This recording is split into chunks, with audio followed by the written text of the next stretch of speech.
Hello, Sidney. Sidney Prescott is back into the Scream franchise. I waited a bit to make this video to collect my thoughts on it. We got this news last week that Neve Campbell is returning to her role as Sidney Prescott, and that the original writer behind these movies that wrote the masterful original movie, Kevin Williamson, will be directing Scream 7. It took about 4 months to get any sort of movement to what is going to happen after what happened in November when Melissa Barrera was fired and Jenna Ortega left the project. But now we have the news that Sidney Prescott is back as the main character in this franchise. Here is her statement regarding that, and I quote, "Sidney Prescott is coming back," Campbell posted on Instagram Tuesday. "It's always been such a blast and honor to get to play Sidney in the Scream movies. My appreciation for these films and for what they have meant to me has never waned. I'm very happy and proud to say I've been asked in the most respectful way to bring Sidney back to the screen, and I couldn't be more thrilled." So she is coming back despite being very offended by Spyglass Media in regard to her not being in Scream 6. Because they did not want to offer her the salary she asked for. And overall, I don't see anything wrong with that. She is an actor, it's her job to take roles in movies, and she is a professional. But I can't help thinking that this is an attempt from Spyglass to smooth over the problems with Melissa Barrera and Jenna Ortega.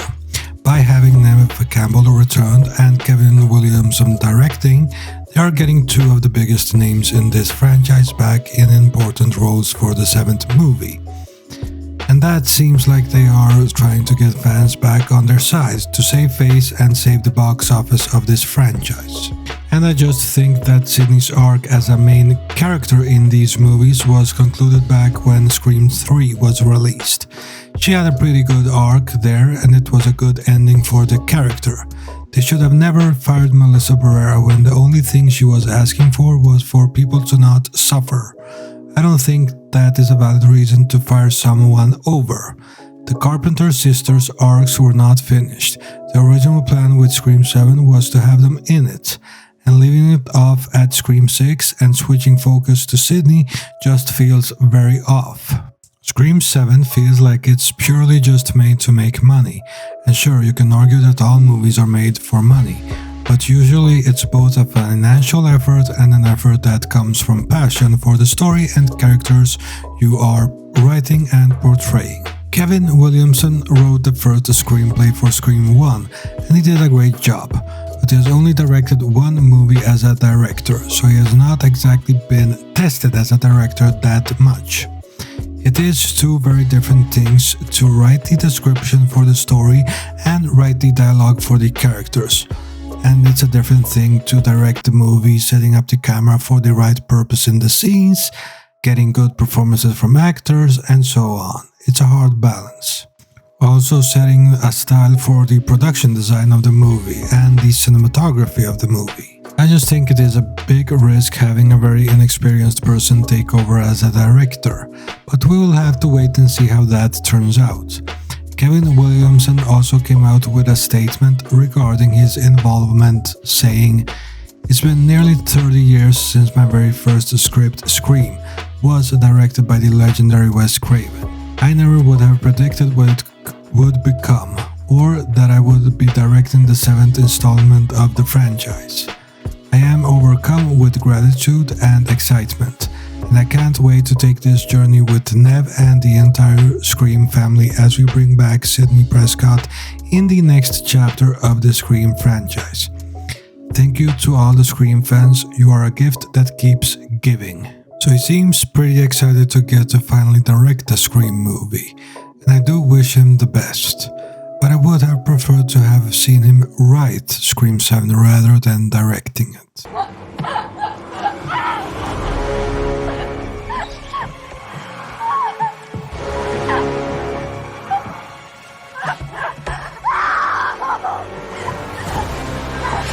Instead, we are getting the story from James Vanderbilt and Guy Busick. They have been the writers for Scream 5 and 6, and they have done a great job, honestly.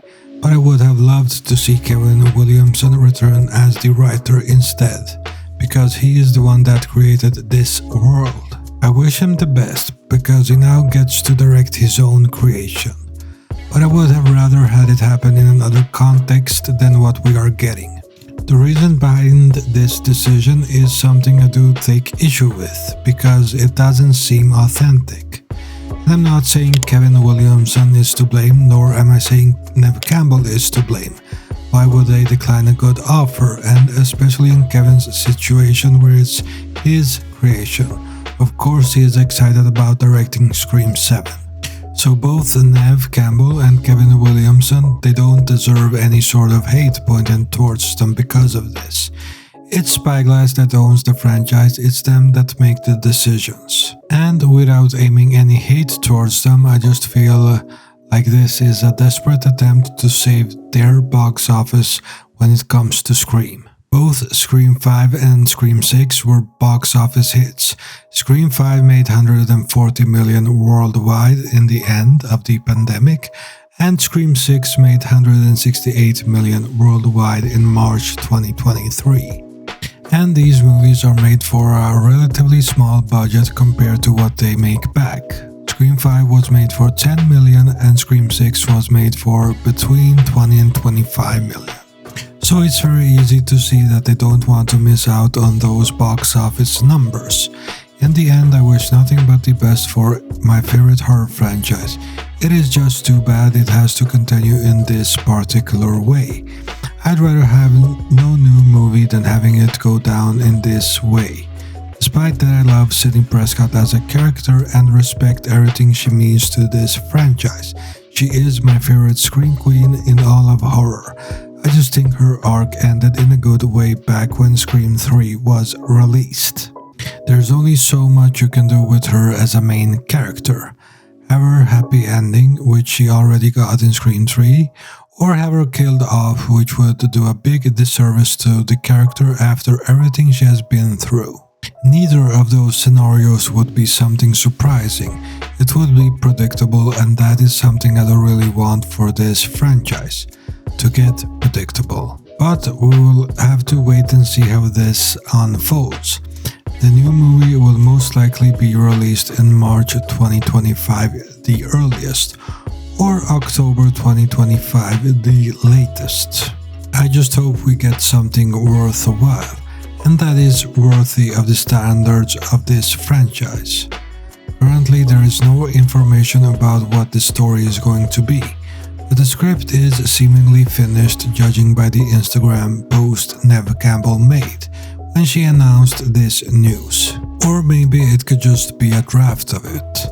But it's most likely the final draft when she felt she had to make this announcement. They had since November to rewrite the script so that it doesn't focus on Sam and Tara. Most likely it will be a Sidney Prescott focused film, and there is rumors Patrick Dempsey is going to come back as Mark Kincaid. So to me it looks like Scream 7 is shaping up to be Scream 3 all over again, and that is a bit underwhelming. I don't want a repetition of story elements from previous movies in this franchise. That is something that is not interesting at all to me. I want to see new things happen in this franchise.